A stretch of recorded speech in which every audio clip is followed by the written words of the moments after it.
Hey, what is up, everybody? This is Stevie Breach coming to you here today. I was able to go through and find this old video clip of visiting the Home Alone house. We went on a trip to go see AEW in Chicago back in February of 2020. There's no Christmas lights or any Christmas decorations up. I think that would have made this trip to the Home Alone house, even more cooler than it was. Um, but that little bit of snow on the ground, I'm not really used to Chicago weather. That got me right there in the fields and sort of put me in the atmosphere that I wanted to be in. I can remember watching Home Alone back in the early 90s when it first came out. I think I saw it in theaters 3 times when it first came out. My dad, my mom took me separately, and then we went on a field trip. Actually, I'm pretty sure it was during summer camp. Back in the 90s, maybe they were making less movies at the time. I just remember movies sort of being in the theaters for longer. These days it seems like a movie is in and out, within weeks. The house honestly just looks basically the same to me, even though you can notice some minor um, uh, changes. There's now a security fence up in front of it. There's no circular driveway that leads up to the front door where the Nemo's pizza driver runs into the statue continuously throughout the movie.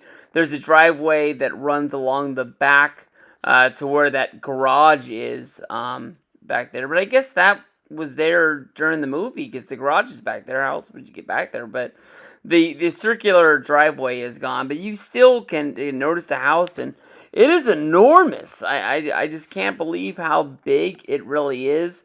I remember when my mom bought a 2-story house. It was actually in Georgia when we moved there.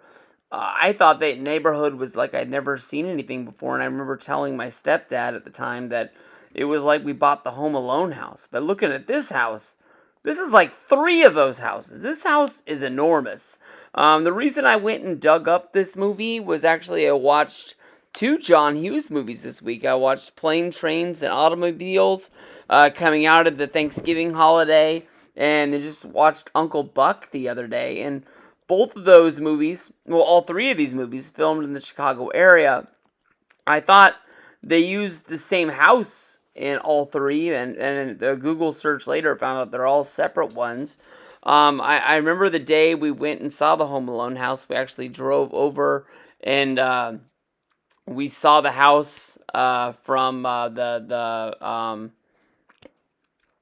Ferris Bueller's Day Off, where the Porsche drove through the window and they wrecked Cameron's dad's car. That was pretty darn cool right there too. But this Home Alone house has a special moment in my life. From that, being a 10-year-old kid and seeing a movie where Kevin McAllister got left behind. I thought it was pretty funny right there. The reason I'm showing the van is it's like the Sticky Bandits are in town. But pretty cool moment to go and check this out. I know that they filmed a few of the stunts there at the actual house and a few scenes.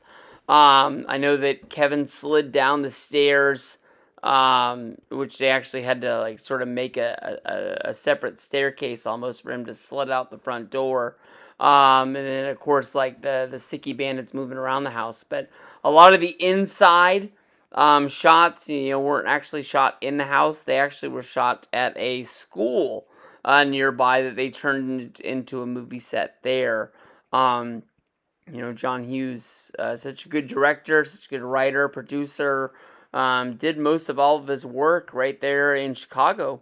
And it's pretty darn cool to see the Home Alone house up close in living color.